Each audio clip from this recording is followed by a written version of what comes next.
Bonsoir. Je me mets debout parce que j'ai été assis depuis 9 heures du matin et j'ai passionnément tout écouté. Et là, je préfère être un peu debout, ça fait du bien.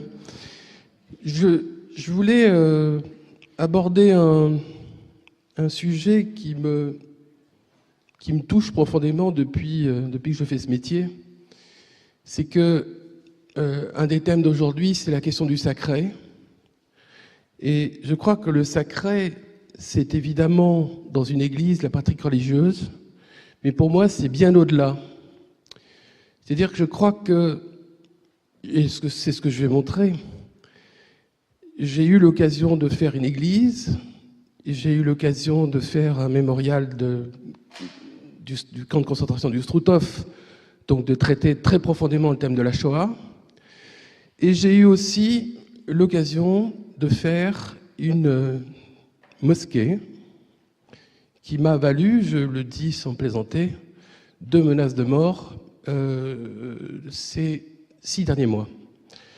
Donc je crois que, j'ai l'air de rien, la question de la religion aujourd'hui est une question extrêmement aiguë, extrêmement tendue, et l'architecte, lui, son problème, c'est de pacifier. Donc, cette petite église, cette chapelle qui est ici, est un bâtiment fait en 2000, dans une aventure et dans un concours qui était tout à fait exceptionnel, où j'ai eu, je dirais, l'honneur de rencontrer Monseigneur Lustiger, puisque nous avons travaillé, je dirais presque étroitement, voire même à la limite d'une certaine forme d'amitié, sur le fait de réaliser une église ou une chapelle dont il souhaitait qu'elle n'était pas spécifiquement, je dirais, catholique ou chrétienne, mais il fallait que tout le monde puisse y rentrer. Et la destinée de cette histoire, c'est que lorsque nous avons réalisé cette église, il se trouve que des gens ayant visité cette église sont venus me chercher pour faire un concours de mosquée. C'était quand même un paradoxe absolument inouï.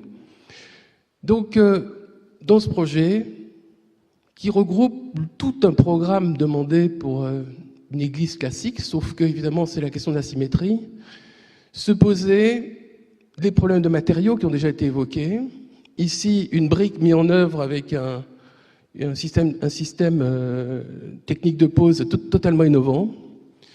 Des poutres renversées qui permettaient d'avoir 16 mètres de portée, puisque je voulais un toit, une toiture lisse et plate.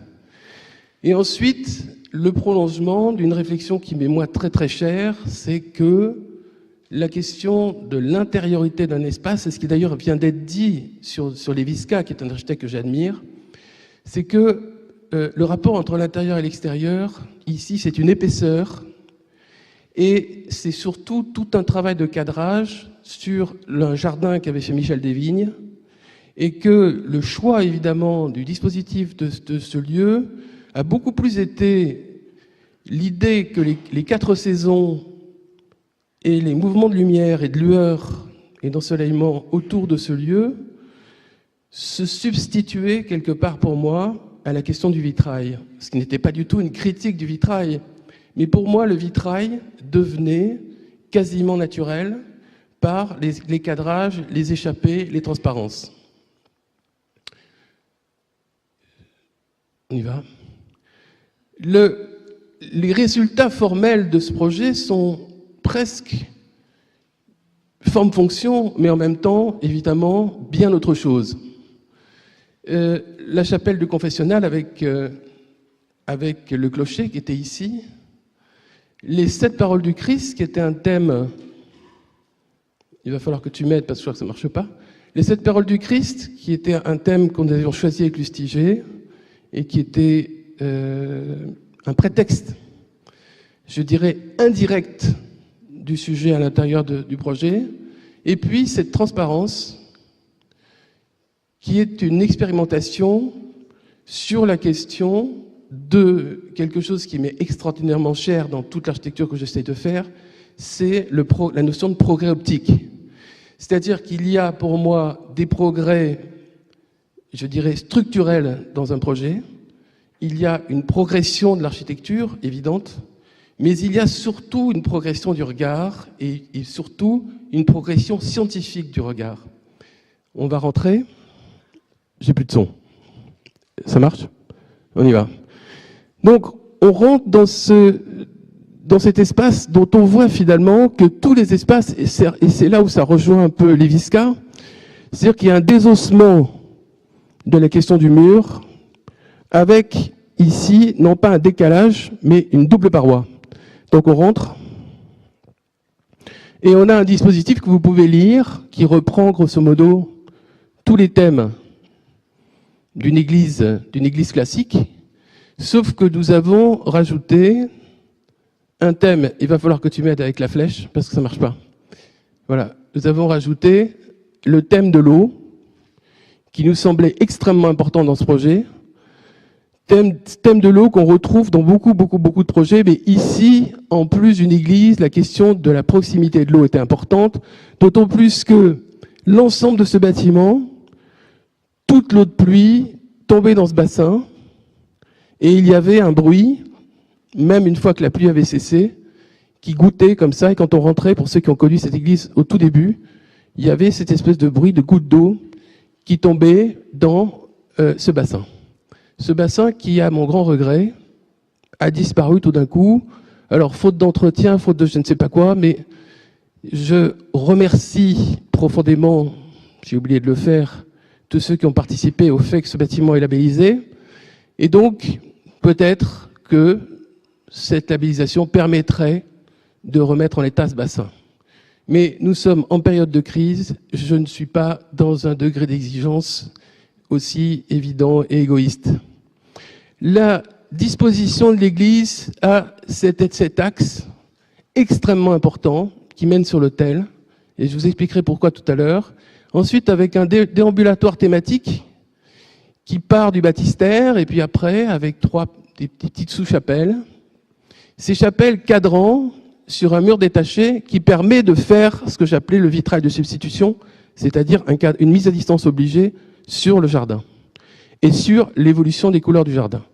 Une autre épaisseur de mur, c'était les 7 paroles du Christ qui sont incrustées dans le béton et dont la vue se fait à travers une fissure d'un mur soulevé qui est ici. Voilà. Ensuite, cet espace qui est très très haut sous plafond, c'est l'espace confessionnal qui monte jusqu'aux cloches. Ici, la sacristie. Ici, évidemment, le chœur, enfin l'autel. Et donc, c'est un projet qui est très simple, dont je dirais que le plus grand exploit technique, c'est le fait de porter 16 mètres plat. On rentre. Le projet était en béton autoplaçant, c'est-à-dire qu'il a été en béton non vibré. Donc là aussi, c'est une époque, nous sommes en 1999, c'est une époque où ce type de béton commence. Donc, il y a des innovations techniques dans ce projet, même si les choses paraissent simples, voire un peu classiques modernes, mais je pense que ce que je revendique ici, c'est surtout la question des dispositifs optiques. On continue, et on rentre dans cet élément avec cette traversée ici, qui, selon les périodes de l'année, sont rouges, marron, clair, etc. Et puis, le fait, je l'expliquerai sur une autre image, qu'il y a un effet absolument magique dans la partie en lumière, on le verra sur une autre photo, qui accompagne la personne qui avance devant elle ou qui suit la personne qui retourne. C'est un effet optique qu'il se trouve que j'avais expérimenté avec les étudiants sur la question de la brillance et du mat, dans la perspective qui pour moi m'obsède, c'est-à-dire la perspective scientifique qui m'obsède totalement. On continue. On se retourne et on a les systèmes de chapelle latérale, cet axe. Il y avait même un petit balcon pour d'autres gens ou le dispositif d'une chorale, et puis l'assemblée et les fissures qui donnaient à voir les paroles du Christ. Et cette dernière parole du Christ. On continue. On est dans l'autre sens, les transparences sur le jardin. Ce que moi j'appelle la substitution du vitrail, sans encore aucune façon être une critique du vitrail, qui est une chose que j'adore dans d'autres circonstances. Ici, c'était un choix. On continue. On continue. Et un autre thème qu'on retrouve dans beaucoup de projets que je vais montrer très très très brièvement, c'est toujours que pour moi, une paroi n'est jamais un mur. Une paroi est un entre-deux. Et du coup, le rôle de ce plan d'eau, il faut que tu m'aides avec la flèche. Excuse-moi. Voilà, ce plan d'eau-là, il est très très important parce qu'il est au rein intérieur de la partie de la visite de l'église. Et donc, il faisait un reflet, un dédoublement des murs, et il donnait un intérieur intérieur et un intérieur extérieur. Ce qui rejoignait d'une autre manière l'explication sur les Visca, qui pour moi est une immense référence dans ce qui a été dit. Ici, les cadrages, c'est-à-dire les fenêtres, donnant sur les textes gravés qui sont à l'intérieur de ces fenêtres prenant la lumière latéralement, côté sud, pour que, à certains moments de la journée, les paroles du Christ apparaissent en nombre porté et n'apparaissent pas à d'autres moments. On continue. Le baptistère, l'eau, la grande importance évidemment de l'eau, les transparences, le fait aussi, comme l'a cité Bressler à propos de Franck Amouten, c'est que les menuiseries font la croix, c'est-à-dire les menuiseries du projet font la croix, donc les croix ne sont pas forcément annoncées. Et d'ailleurs, à ce sujet, j'y reviendrai, on continue. On continue. On continue. Et à ce sujet, c'est donc cette lumière-là, il faut m'aider, voilà, celle-là, c'est ça qui, à un moment donné, avance avec vous, ou vous suit. C'est un système optique clair par rapport entre le mat et la brillance. Et c'est, à mon sens, la chose la plus magique du lieu et qui n'a absolument rien de métaphorique. Simplement, vous avez cette impression d'avoir une lumière qui avance avec vous et vous avez l'impression d'une lumière qui vous suit. On continue.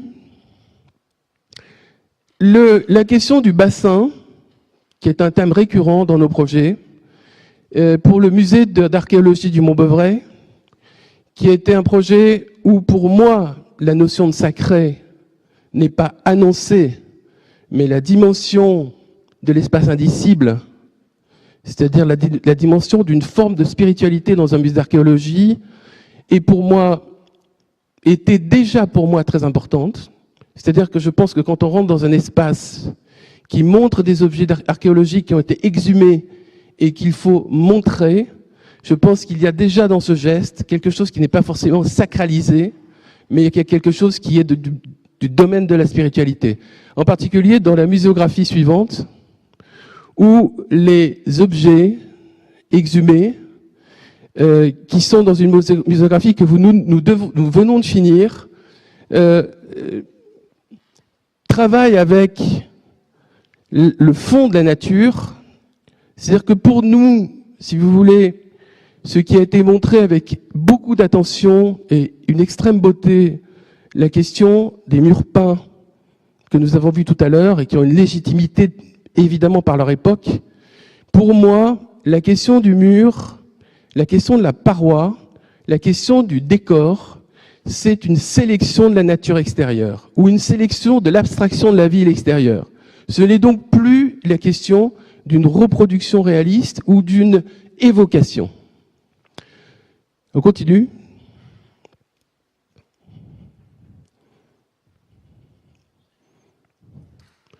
C'est une image avant. C'est dommage. Simplement pour montrer que au musée Rodin, dont nous avons refait la chapelle, nous avons travaillé dans un bâtiment désacralisé. Et l'espace de la chapelle est devenu un lieu d'exposition, mais nous avons beaucoup tenu à garder toutes les traces. Et après, nous avons créé une verrière Et cette verrière, nous avons tamisé.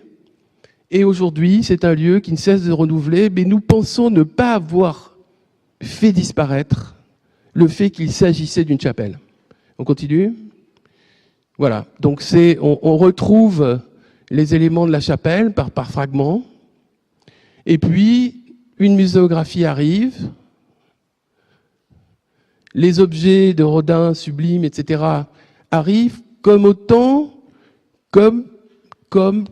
un lieu qui conserve, à mon sens, par le fait de mettre d'une manière de sublimer les objets, il reste pour moi quelque chose de l'ordre de l'indicible, quelque chose de l'ordre d'une spiritualité qui n'est pas forcément liée à une religion précise. On continue. Une autre aventure, c'est le bâtiment que nous avons créé, avec le plus de discrétion possible, par rapport au camp de concentration du Struthof. Je ne développe pas ce bâtiment, parce que j'ai peu de temps, mais je veux juste dire que dans ce lieu, il y avait 2 programmes très importants. Il y avait un programme qui s'appelait l'espace de vigilance, sur le devenir de totalitarisme, mais aussi un espace pour le recueillement, toute religion confondue, de l'horreur qu'a été le camp de concentration du Struthof, puisque je rappelle que le Struthof appartenait à l'Allemagne et qu'il fait partie, ce que peu de Français savent, des 14 camps de concentration. 40 000 morts, très liés évidemment, avec une grande majorité liée à la question de la Shoah. Donc, tout d'un coup, après une église catholique, la question de la Shoah est arrivée. Ça m'a permis de rencontrer des gens extrêmement importants sur le sujet. Ce sont des aventures qui, évidemment, tombent toutes dans une question où la mémoire, c'est-à-dire la mémoire critique, rejoint quelque part la question de la pratique religieuse. On continue ? Nous avons construit ce projet sur une cave où sont morts 2000 déportés pour construire ces espèces de caves qui ont servi à conserver les pommes de terre pour les gens qui crevaient et qui mouraient au-dessus. Et nous avons posé le projet au-dessus. Je ne détaillerai pas. Seulement, par contre, je vous montrerai juste cet espace qui est un espace de recueillement pour toute religion confondue. On continue. Et qui est un endroit extraordinairement sobre. Et derrière ce banc, il y a une fosse qui montre les caves. Et ici, beaucoup de gens viennent, s'assoient, réfléchissent, et puis après continuent la visite. On continue. Un autre lieu qui est un lieu aussi où beaucoup de gens se recueillent, s'assoient parce qu'ils sont émus, parce qu'on leur raconte. Et on voit bien que la question du minimalisme, c'est-à-dire la question de finalement travailler avec comme complément visuel le paysage, comme complément intellectuel le sujet, et comme complément architectonique la lumière et l'optique, on se rend compte que le décor n'est pas, à mon sens, forcément une suite évolutive de l'aventure architecturale qui arrive. D'autant plus que la simplicité, la sobriété, je dirais la pudeur, et je dirais même la retenue, correspond à une crise qui fait que les grands gestes architecturaux qui coûtent des fortunes me semblent obsolètes et je dirais à la limite du ridicule. On continue. L'intérieur du Struthof, nous avons dégagé ces caves et elles ne sont pas sacralisées, mais elles deviennent un moment d'émotion qui accompagne totalement la muséographie qui vient très discrètement accompagner l'histoire de l'horreur. Les gens qui descendent dans cet espace ont des moments d'émotion et je reçois, ce qui me fait beaucoup de plaisir, des petits mots de remerciements d'écoles qui sont venus visiter le lieu. Parce qu'il faut savoir que ce lieu précède la visite du camp qui a été conservé et remarquablement conservé par un architecte des monuments historiques qui a fait un travail dans les années d'après-guerre magnifique de conservation et d'intelligence de conservation du lieu. On continue. On continue. Les caves, les alignements de caves, aussi bien dans un sens que dans l'autre. Et là, je ne peux pas citer Tessier ce matin, qui a évidemment comme maître, je dirais, intellectuel Pingusson, puisqu'il a fait un livre remarquable dessus. Ce que nous avons en commun, c'est que Pingusson, je l'ai eu comme professeur 1 an et demi, puisqu'il venait enseigner dans l'école d'architecture du Grand Palais, en dehors, bien après l'âge de la retraite, et que ces quelques moments volés restent pour moi absolument fondamentaux. On continue. Et puis, on passe à un autre petit projet lié à une ZAC, puisque l'église que nous avons montrée tout à l'heure est une église dans une ZAC. C'est-à-dire que les projets de culte ne sont plus des cathédrales, ils n'ont plus les mêmes moyens, ils n'ont plus la luxuriance qu'ils avaient, ils n'ont même pas les moyens techniques de payer les magnifiques choses que nous avons vues tout à l'heure. La question de la modestie, tout en travaillant l'optique, une espèce de dramaturgie intérieure, des sensations de lumière, tout ça, ça fait partie d'un univers que l'on peut encore faire sans pour autant dépenser des fortunes.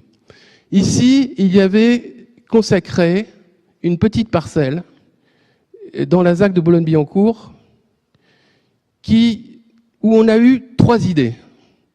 Très peu d'argent, mais 3 idées. La première, c'est d'orienter, l'image suivante, c'est d'orienter la salle de prière vers la Mecque, avec le mur de Qibla, évidemment. Et on s'est dit que ce volume, sur 2 à 3 niveaux, avec toujours cette séparation femmes-hommes que j'ai du mal à comprendre, mais bon, je ne suis pas un grand spécialiste de l'islam, mais j'ai suivi en disant, si on fait un espace de paix, de calme, si tout le monde reste tranquille et qu'on n'exige pas des signes partout, si on ferait un truc simple, avec le mode de production qu'on a, on va essayer de faire un projet. Et donc, tout d'un coup, dans une parcelle, lorsque vous avez un volume pur, eh bien évidemment, ça vous donne des espaces de desserte qui sont des trapèzes. Le raisonnement a été très simple. La boîte de prière est une boîte translucide. Les autres espaces sont des espaces qui travaillent non plus la double peau, mais le filtre. Ce qui fait que là, ce projet, finalement, existe par rapport à la ville dans un travail que vous allez voir. Donc on continue. Là, le filtre enveloppe les trapèzes, la salle de prière se glisse, et ils nous ont demandé un amphithéâtre pour le ramadan, l'été, etc.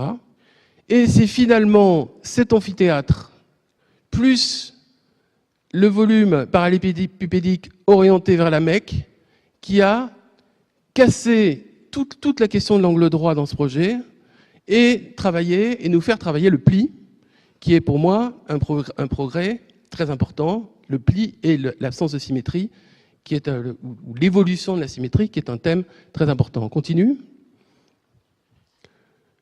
On continue. La nuit est une chose importante, puisqu'il y a des séquences de prières qui sont des prières de nuit, donc tout d'un coup, le bâtiment, c'est pas pour faire chic, c'est que les bâtiments fonctionnent de nuit. On continue.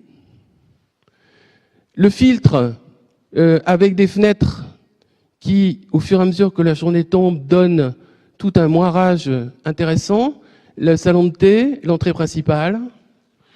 Il y avait dans ce projet, on m'a dit, vous allez vous faire attaquer avant la fin du chantier, vous allez vous faire taguer avant la fin du chantier, ça va très mal se passer.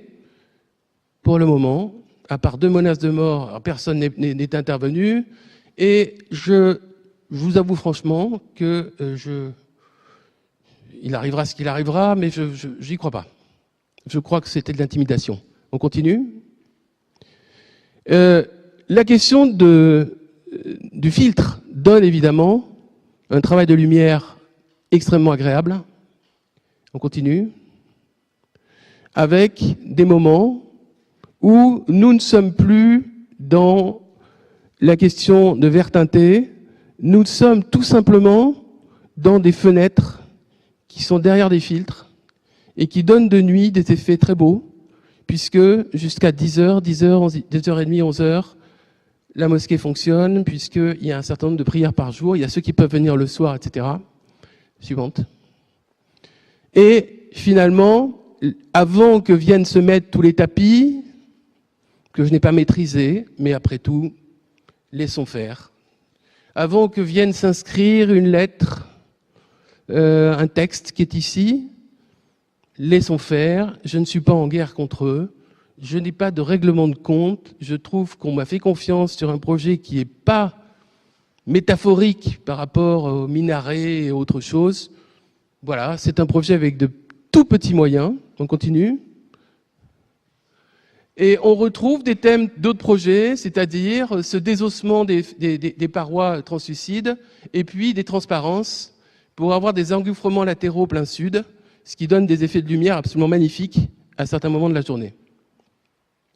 On continue. La translucidité dans le lieu est très très agréable parce que il n'y a pas de continuité vers la ville, parce que le bâtiment d'à côté est quand même très hard, comme vous l'avez vu tout à l'heure. Et là, on rentre dans un monde qui est leur univers. Jusqu'à maintenant, jamais de bagarre, beaucoup de calme. Et là-dessus, grande fierté. Un lieu de culte est un lieu de pacification pour moi. Évidemment pas un lieu d'extrême. Donc, ces gens qui vivaient avec Renaud dans une espèce d'hangar absolument déplorable, j'ai été très fier de pouvoir leur donner quelque chose de digne et de correct. On continue. Le plan donc donne des dynamiques très étonnantes avec la boîte de verre et puis des éléments qui viennent en complément, les ablutions, etc. Un monde que je connaissais absolument pas. Mais bon, on apprend, on écoute. On continue. Une coupe qui est très riche parce qu'elle prend des lumières indirectes un peu partout, thématique déjà abordée dans l'autre église.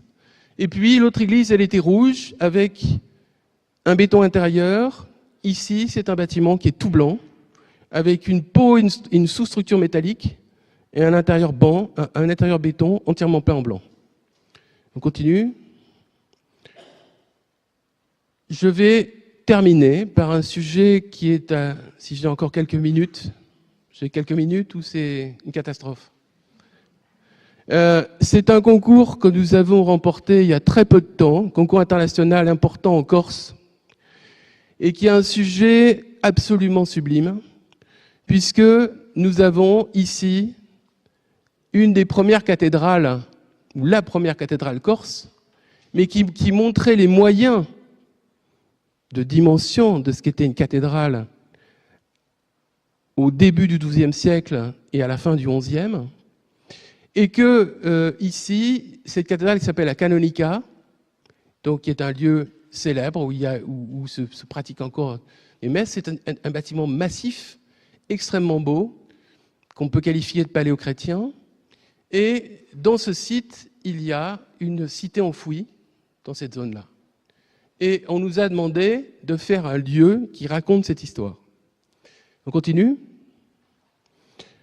On regarde ce bâtiment qui a de très très belles qualités avec évidemment ses percements, des restes d'échafaudage, bâtiment simple mais une masse. Et quand on rentre, c'est très simple aussi, c'est rude. Et la réponse que nous avons faite dans ce concours a un peu surpris tout le monde parce que c'était pas vraiment ce qu'ils attendaient, mais on a finalement regardé ce site.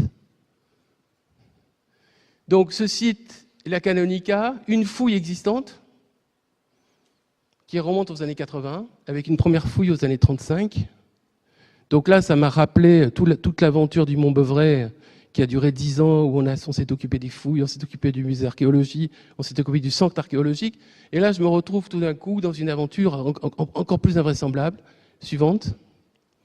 On voit au loin l'espace qui sera le musée, donc le pendant de la Canonica.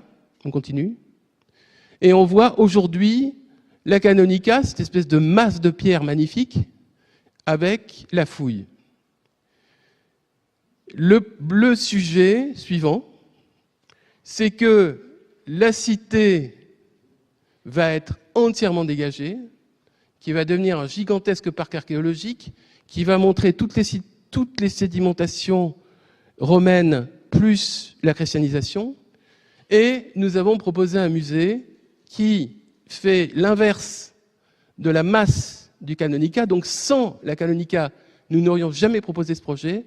Et nous avons fait une enceinte dans le site, obligeant le public soit à rentrer dans l'église et à refaire le tour, pour rentrer dans le dos du musée, de manière à ce que le bâtiment soulevé fabrique un cadrage sur la fouille à venir.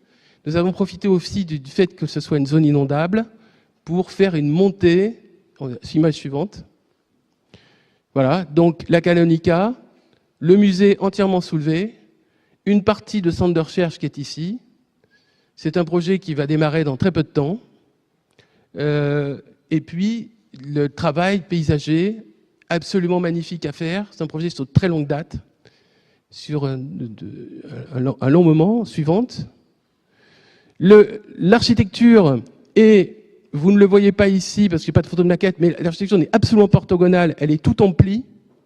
Elle est tout en pli, c'est-à-dire que cet élément est plié dans une zone qui est ici, on le verra d'ailleurs sur d'autres choses.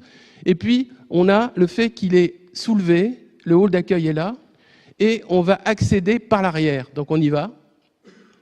Ça, c'est la fouille, première tranche de fouille, deuxième tranche de fouille, et on va rentrer par un chemin qui monte. Et moi qui suis dans cette école fanatique de la notion d'esthétique de la menace, c'est-à-dire que nous sommes une génération d'architectes qui va travailler dans les terrains qui nous restent, inondables, pollués, etc., etc. Ici, on a profité du fait qu'il fallait monter le musée hors crue. Et image suivante. Donc nous montons dans cette immense masse d'un béton polybrillant qui est le seul luxe de ce projet, puisqu'on va vous montrer comment ça marche, dans une partie soulevée. On s'approche, et tout d'un coup, le hall fait cadrage et entrée du site, où on retrouve la Canonica, et où on va, évidemment, au fur et à mesure, découvrir toutes les phases de fouille, qui, j'y étais il y a 2 jours, vont nous être confiées, ce qui est un bonheur pour moi, puisque je suis un fou d'archéologie, et un fou de bien d'autres choses. Alors, on continue. Le béton polybrillant, dont on voit les plis, etc., avec les sous-faces. Continue. Le thème de l'eau, qui récupère l'ensemble des eaux pluviales du projet et qui, en même temps, nous permettent de régler un problème d'évaporation en trop-plein, comme nous l'avons fait pour l'église, comme nous l'avons fait pour le musée de Montbeuvray. On continue. Le travail, on retrouve plein de thématiques, c'est-à-dire l'amphithéâtre en creux, comme dans la mosquée, un travail de filtre de lumière, comme au Struthof, des doubles hauteurs avec des prises de lumière dégagées, etc., comme à l'église. C'est-à-dire que finalement, ce projet est une espèce de synthèse de toute l'aventure de notre travail. On continue. L'intérieur, qui est un intérieur extrêmement compliqué, alors que l'extérieur, c'est une masse soulevée, mais l'intérieur doit montrer toute la bibliographie et va se nourrir à la fois de toutes les recherches sur le paléochrétien et sur la période romaine et sur l'après-Moyen-Âge, avec le hall que vous retrouvez ici. On continue. Le fait qu'on monte sur la toiture et qu'on organise par saut de loup et qu'on ne puisse pas aller au bord pour avoir cette fois-ci non pas le paysage proche, non pas le paysage moyen, mais le très très grand paysage corse où on voit les 3 îles, et de l'autre côté, où on voit la ville de Luciana, qui est la ville qui possède et va réaliser avec la région de Corse et le ministère de la Culture ce musée. Et j'ai fini.